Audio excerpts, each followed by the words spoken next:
What's going on, everybody? Welcome back to the Pack a Day podcast. I'm your host, Andy Herman. You can follow me on Twitter at Andy Herman NFL.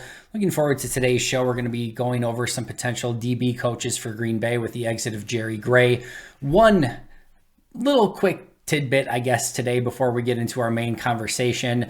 That is from JJ Zachariason at Late Round QB on Twitter. He did a little bit of number crunching, and I thought this statistic would be one that you would enjoy. Again, this was from him on Twitter. He said, the top 7 rookie wide receiver yards per route run leaders with the minimum of 50 targets since 2011. Let me say that one more time. So since 2011, minimum 50 targets, the top 7 rookie wide receivers in yards per route run. Here were your 7 leaders. Number 1 was rookie Odell Beckham, followed by rookie A.J. Brown, Justin Jefferson, Jamar Chase, Chris Olave, Tyreek Hill, and 1 Christian Watson. So not exactly bad company to be in if you're looking at rookie wide receivers in, who were the best at yards per route run.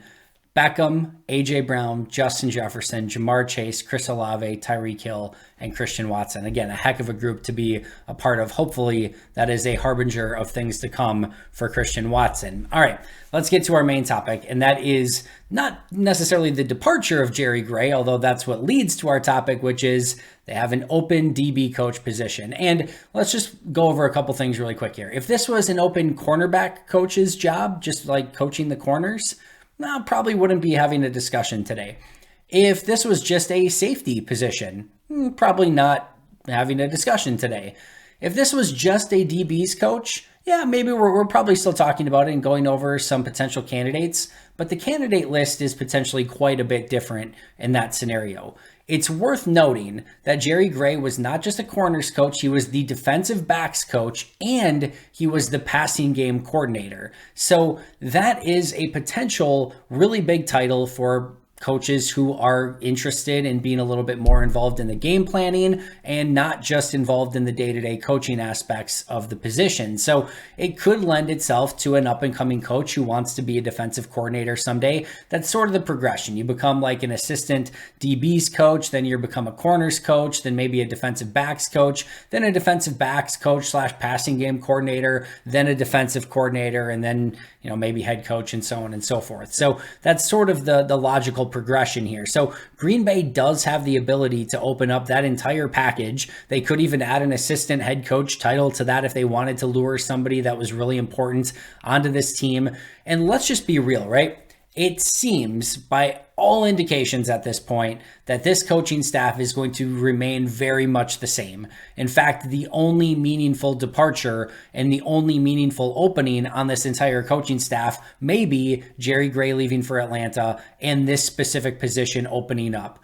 And I do think it is incredibly important that Green Bay brings somebody in that can generate some new ideas, that can get this secondary on the same page, that can get the most out of Eric Stokes, which was a first-round pick. And it's so important that we see real development from him, because if not, that could, the next year for Eric Stokes is going to go a long way in determining who he is as a player. He's going to be coming back from injury, which sucks. But in 2021, looked like a legitimate starting corner. In 2022, it was like, woo, this is not the same guy. This does not look like a legitimate starting corner. Went through some ups and downs and really needs to find a way back on track. And who's ever hired in this position is going to go a long way in probably helping decide the future of Eric Stokes, which is a very big investment that Green Bay made in that specific player. So there is a lot at stake here in this hire. And as mentioned, this could be really the lone hire that is the changing of anything on this coaching staff in 2023.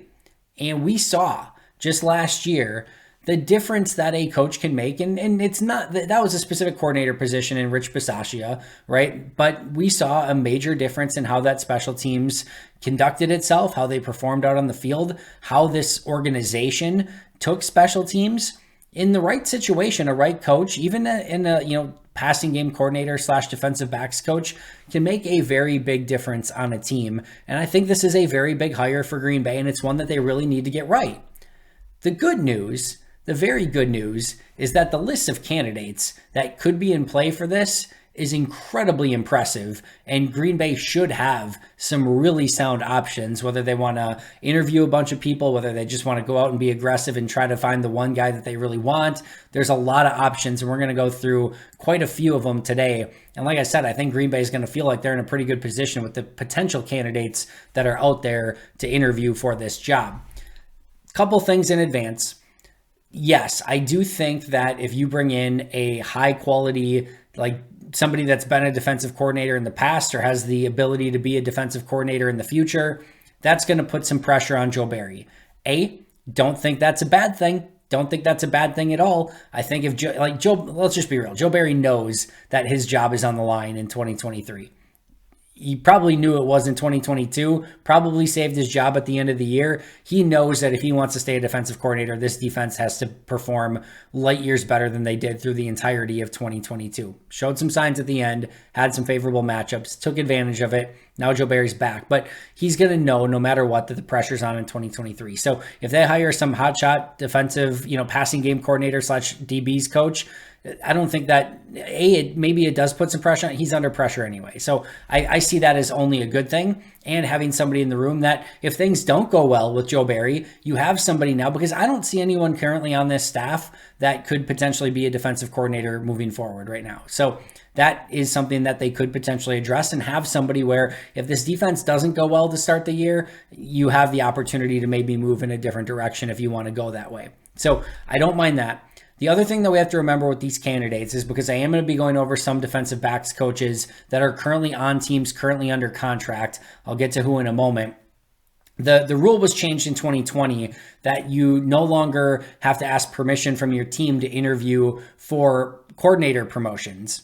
However, that goes for offensive coordinator, defensive coordinator, special teams coordinator, the legit coordinator positions. So even though they could potentially be offering a assistant head coaching job as well as a passing game coordinator and DBs coach, if an assistant coach, even if it's just a cornerbacks coach, is under contract with another team, that team does not have to let that coach interview with Green Bay, even though it would be a promotion in title. It's not a promotion to defensive coordinator, offensive coordinator, special teams coordinator. So they would be able to block that, is basically what it comes down to. So that's noteworthy here, because it could limit their candidate pool a little bit, but we'll go why that's interesting with some of these candidates in just a moment. The last thing I want to say before we get into the candidate names is, I think one of the things that Green Bay is going to have to be cognizant of is, do they want to bring in somebody who could be an extremely good coach, an extremely strong hire, but they could be one and done in Green Bay? Meaning, if you bring in a top tier coach who was maybe a defensive coordinator in the past, or has the ability to be a defensive coordinator, or could get a head coaching job in college, or any of those sort of things, if they're going to be one and done, is that the direction that you want to go in? This isn't a defensive coordinator position. This is again, a defensive backs coach plus passing game coordinator position. And that's not a guarantee that whoever you hire is going to stay in that role. If you hire a really big time coach for that job, it could just be, hey, they're going to get 1 year in Green Bay, and then they're going to probably take the best position that's available to them next year as a defensive coordinator, or again, as a coach in college, etc. So you have to be cognizant of that as well, and kind of understand what Green Bay is going to want specifically out of this position. And then remember too, they don't have to give the passing game coordinator title to anyone incoming. They could give that to somebody that's on the defensive coaching staff already, and they could just hire a cornerbacks coach. Like they could go sort of cheap on this as well. So this is all going to be interesting to see how this plays out. But without further ado, let's go over some names that could make sense. Many of which you will have heard of, many of which you will probably not have heard of, but I think they're all worth discussing today. Steve Wilks is 1A on my list. And this is one of those scenarios, again, where you have to be careful, because this could easily be one and done. This is somebody who's coming off a very successful interim head coaching stint with the Carolina Panthers, and was their secondary / passing game coordinator before being promoted to interim head coach. He has defensive coordinator experience. This to me would be akin to a Rich Bisaccia hire. Somebody that has a ton of respect, that has legitimate coaching experience, just like Bisaccia did as an interim head coach, and somebody who could come in and, to me, not only transform this secondary, but be just one of those defensive coaches that you want on your staff no matter what. Now, is it possible that he gets a look elsewhere as a head coach in the college ranks, a defensive coordinator with some team this offseason? Yes. There's no guarantee that he would even be willing to take a secondary, job or, passing game coordinator job. It's possible if that's the best he can do, that maybe he just sits out the year and waits until the next, head coaching / defensive coordinator spree in 2024. That's within the realm of possibility as well. He could also look at the defensive coordinator in Green Bay and say, all right, it's just Joe Barry. If things don't go well, they're probably going to promote me to defensive coordinator, and that would be a great gig to have. So I would love the Steve Wilks hire. I think he did a tremendous job with that with the interim title in Carolina this past year. And I think this would be a coach that could get that secondary on the right page. Now, we don't know exactly who's going to be back, right? I would expect Amos to be gone. The Savage situation is interesting. They'd have to get creative with that. Rasul Douglas may or may not depend on whether or not they go through a little bit of a rebuild. There's some savings there if they want to go in that direction. Really, Rudy Ford's a free agent. Keyshawn Nixon's a free agent. Like, you're probably pretty decently sure that Darnell Savage is going to be back in some capacity. And then just Jair Alexander, Eric Stokes going to be back. But this could be a defensive backfield that is definitely going to go through some change this next year. They're probably going to have Ennis Gaines, Tariq Carpenter, etc. But they're, like I said, they're going to have some changes. And this is a coach, to me, who has the ability to, whatever players you get in, get this secondary on the right page and just be a leader in that locker room for a group that massively underachieved. Let's just be real. They massively underachieved in 2022. So would love the Steve Wilks hire. Again, he was the defensive backs coach / passing game coordinator in Carolina before he got the interim head coaching job. So it's not like, he was this hotshot defensive coordinator and like there's no way you could get him. Like, he was literally in this role last year before taking on the interim position. So within the realm of possibility that he could be interested in that position, but you're probably going to have to bank him the highest paid, defensive backs coach / passing game coordinator in the league, maybe even give him an assistant head coach title as well. To me, it would all be worth it. And, then you can evaluate through the course of the season. All right, is he a really good coach? Do we want to stick with Joe Barry? Can those two be just a great tag team moving forward? Like, you're going to be able to go through and see what he can bring to the table. But especially if you're in any sort of all-in, we're trying to win right now scenario, heck, even if you get him for a year, to me, that would be a major win in the secondary by bringing in Steve Wilks. The next one is the name that you all know. That's Jim Leonhard. Jim Leonhard interviewed with the Packers for the last defensive coordinator position. All indications are he was offered the position. He turned it down to stay at Wisconsin. And you might be thinking a couple things. A, Andy, he turned down the defensive coordinator position. Why would he possibly be interested now in a worse job as the defensive backs coach and maybe, passing game coordinator, whatever? We'll get to that. The other thing you might be thinking of is, how is Joe Barry going to feel about that? Like, that was the guy that they wanted instead of you, and now you're going to bring him on Joe Barry's staff? To me, both of those are much ado about nothing. Not much ado about nothing, but you can sort of explain them away. And what I mean by that is, as part two here, the Joe Barry situation. As mentioned, Joe Barry's under pressure. There's nothing changes that. Like, maybe if they hired Bill Belichick as the defensive backs coach, then the pressure probably even rises up a tick or something. But like, he already knows that if this defense doesn't perform, he's under massive pressure already. Leonhard doesn't change that. So that's the second part of that. The first part of that is with Jim Leonhard. Yeah, things have changed, right?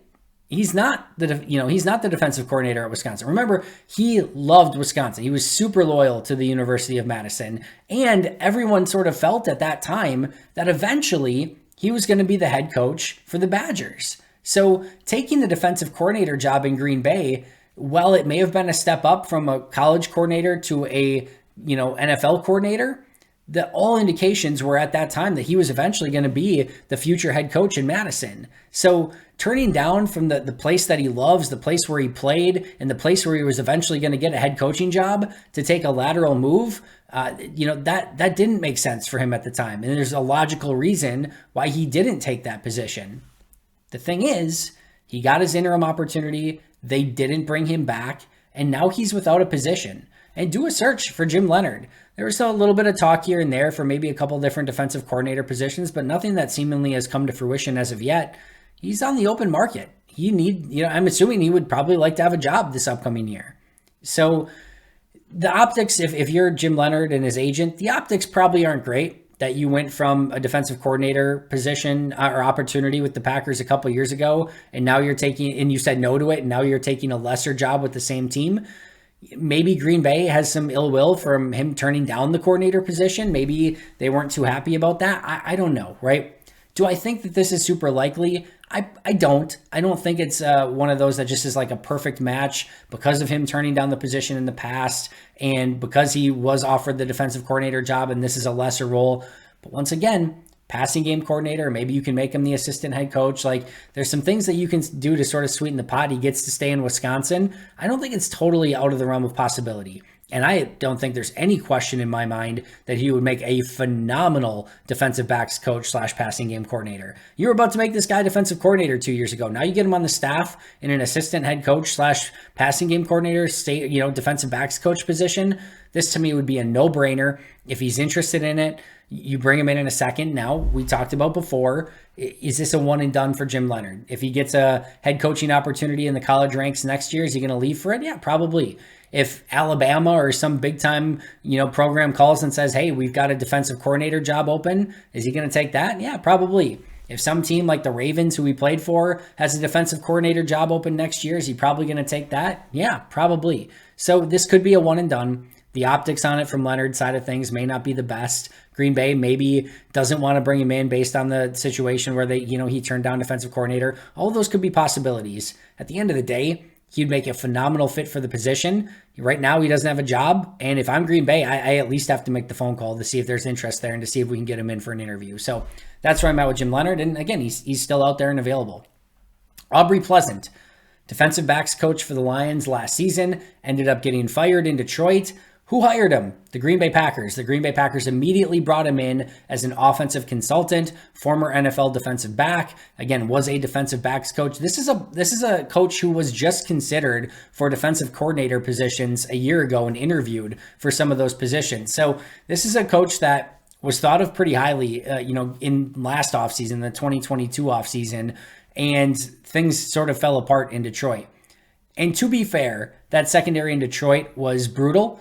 The technique was bad. Like everything was bad. It was just a really, really bad secondary. The players weren't great. He did get a little bit more out of Jeff Okudah before, ending up being fired. But the fact that Matt LaFleur spoke very highly of him and immediately brought him in. Now they brought him as an offensive consultant, basically looking at, bringing him in, seeing what things that, what defenses could attack against Green Bay and what Green Bay needed to get better at and those sort of things. So it's not necessarily like they brought him in as an assistant defensive backs coach or things like that, but he was literally just in that job. So if they wanted to just make that transition and say, hey, we've got that position open now, you were in that role, you were just on our staff, we're just going to move you over there, it could make sense. I don't love it. Again, Detroit's secondary was awful last year, and they did, I think, in my opinion, get a little bit better after moving on from Aubrey Pleasant. So wouldn't be one that I'd be super jacked about, but certainly one that could be in consideration for Green Bay just given the circumstances. Speaking of some internal candidates, there's a couple other ones. Ryan Downard, the safeties coach. He was an assistant defensive backs coach for 3 seasons in Green Bay, and then he took over as safeties coach in 2022. It's within the realm of possibility that Green Bay just really likes Ryan Downard and they're ready to make him the full defensive backs coach. If that were to happen, there's another coach on staff that could make sense as maybe the new safeties coach, or maybe they take on the cornerbacks coach and Downard gets the defensive backs role. And that's Justin Hood. He was the Packers defensive quality control coach this past season. He was a secondary coach and passing game coordinator at Kent State. And you could see maybe a situation where Downard gets the promotion to defensive backs coach, and maybe Justin Hood takes either over corners or safeties, and those two tag team together moving forward. Again, when you're looking internal, this is an overall staff that didn't perform the best last year, and it's not like the safeties were super great. Adrian Amos had the worst season of his career. Darnell Savage continued to be a disappointment last year. So if all of a sudden they just promoted Ryan Downard, I'd be like, based on what? That doesn't seem maybe like the best idea, but it's within the realm of possibility. If they just really like him as a coach, Matt LaFleur's been very loyal to his coaches, maybe to a fault. It's not, once again, without or outside of the realm of possibility, especially when they have a Justin Hood on staff as well, that could maybe take the other side of things. Maybe they don't name a passing game coordinator in this situation. Maybe it's just Downard and Hood as your safeties and corners coaches. That would be a little bit on the cheap side, a little bit on the, status quo side. I don't like that as much, but again, it could be a possibility. The name that I maybe like the most outside of Steve Wilks, maybe even more than Steve Wilks, this is the other one that I'm really interested in, Christian Parker, Broncos defensive backs coach. Now, a couple things here. He is currently under contract. However, they don't have a head coach, and they're going to change over everything within that coaching, potentially change over everything within that coaching staff. A lot of times what happens, not always, but a lot of times if the coach is moving on, and an assistant gets an opportunity for another job with another team, they will let them go and explore that opportunity, especially if there's any sort of promotion involved with it, knowing that the next head coach might just want to bring in his entire staff and a bunch of new guys anyway. So I cannot say it for sure. Denver might just block any request to interview Christian Parker. But if Christian Parker says, hey, I want to go back to Green Bay, they're going to potentially offer me the secondary job and the passing game coordinator. He was just the defensive backs coach in Denver a season ago. It's possible. It's at least possible that Denver could say, all right, you can go interview for that job, especially because they don't have a head coach right now on staff. So it might be something where Denver blocks it. It might be something where Denver says, yeah, go explore the opportunity. But he was a quality control coach in Green Bay for the Packers in 2019 and 2020. And then remember, as big of a disappointment as this Broncos team was this past season with Nathaniel Hackett, Russell Wilson, etc., the defense was freaking awesome. And if you go out and read some of the stuff that's out there from the Broncos side of things about Christian Parker, like he is a really up-and-coming head coach and somebody that seems seen very, very fondly throughout the Broncos and that organization. So this to me would be a no-brainer. He has previous coaching experience in Green Bay. He did a fantastic job. Justin Simmons, Patrick Surtain Jr., like all of those guys in Denver really performed well this past season. I think you make a very natural transition and probably not somebody who's ready quite yet to make that jump to defensive coordinator. So, it could be a couple, 2, 3, 4 years away, before he is ultimately ready for that. So you're maybe not getting a one and done in Christian Parker. Really think that could make some sense as well. Josh Boyer, the Dolphins defensive coordinator who was recently fired. He was the Patriots defensive backs coach from 2009 to 2011. He was their cornerbacks coach from 2011 to 2018. He was the Dolphins pass game coordinator and cornerbacks coach in 2019, and he's been their defensive coordinator since 2020 up until this offseason where they fired him and hired Vic Fangio. So that is a coach with a ton of defensive backs experience, especially in New England, coming from that Bill Belichick system. Bill Belichick knows how to coach corners better than probably just about anyone, and knowing that he was in that system would give me some confidence as well. Has defensive coordinator experience, has passing game coordinator experience, be a pretty darn good coach to add to your secondary. Maybe, probably not somebody that you'd be super excited about just getting fired as a defensive coordinator if you were hiring him as your defensive coordinator, but taking a step back, I think this would be a perfect role for Boyer in Green Bay. Could say the same thing about Joe Woods, Browns defensive coordinator from 2020 to 2022. He was their defensive, he has a lot of experience as a defensive backs coach as well as a passing game coordinator with multiple teams. A little bit more of a veteran coach, but that's not necessarily a bad thing. A ton of experience. He's bounced around a lot. Not probably one of my top candidates for the position, but definitely another option for Green Bay that they could explore. And somebody, again, that's just coming off a defensive coordinator stint over the last few seasons. Few other names that could make sense. Al Harris, Dallas Cowboys. Same issue here with Christian Parker, except even more so because there's not a head coaching change in Dallas. There's not even a defensive coordinator change in Dallas. However, Al Harris is just their defensive backs coach. Joe Witt, the former Packers defensive backs coach, is their passing game coordinator and secondary coach. So it's within the realm of possibility that if Al Harris said, hey, I've got an opportunity to go to Green Bay and be their secondary coach and their passing game coordinator, maybe Joe Witt and Mike McCarthy would say, yeah, that was the team you played with and you have the opportunity to get a little bit of a promotion. We'll let you interview there. in all likelihood, they would probably decline and say they're going to keep him in Dallas. So I think it's less likely. It'd be a really cool story. I know a lot of people want to see the Packers play more press man coverage. Well, who better to coach that up than Al Harris, especially as a passing game coordinator as well? Maybe get in Joe Barry's ear a little bit and say, why is Jair Alexander playing, 15 yards off the line of scrimmage? Let that guy cook. Let him go play up at the line of scrimmage. I think Al Harris would be a really strong fit. I think the issue there is Dallas probably just declines any interview request, but it's worth at least reaching out to see if they'd be willing to allow that interview, knowing that he could get a little bit of a promotion in Green Bay over what he's doing right now in Dallas. One other name, or two other names. The first is Chris Harris. Chris Harris interviewed for the Packers defensive coordinator job. He has been the Commanders defensive backs coach as of late. He, again, interviewed for the Packers defensive coordinator job, didn't end up getting it. He is known to be leaving the team in Washington this year. Now, he does have some interest. The Bears were interested. The Titans were interested. So if Green Bay does want Chris Harris, they probably need to move fast here. But this is somebody they have were legitimately interested in for their defensive coordinator job in 2021 and could make a lot of sense in this role. He is a little bit of an up-and-coming coach who could get a defensive coordinator job along the line at some point, maybe even this offseason, probably less likely, but still, you could get him in that role and he would be a phenomenal fit. So would love that hire. And then Dino Vasso, 35-year-old coach, young up-and-coming coach, is the cornerbacks coach for the Texans. As far as I can tell, still under contract. Once again, this is a team that's changing out their coaches, right? So if he goes to the Texans and says, I have an opportunity in Green Bay for a similar or a better job, that is within the realm of possibility that they could say, okay, you can go interview for that job. But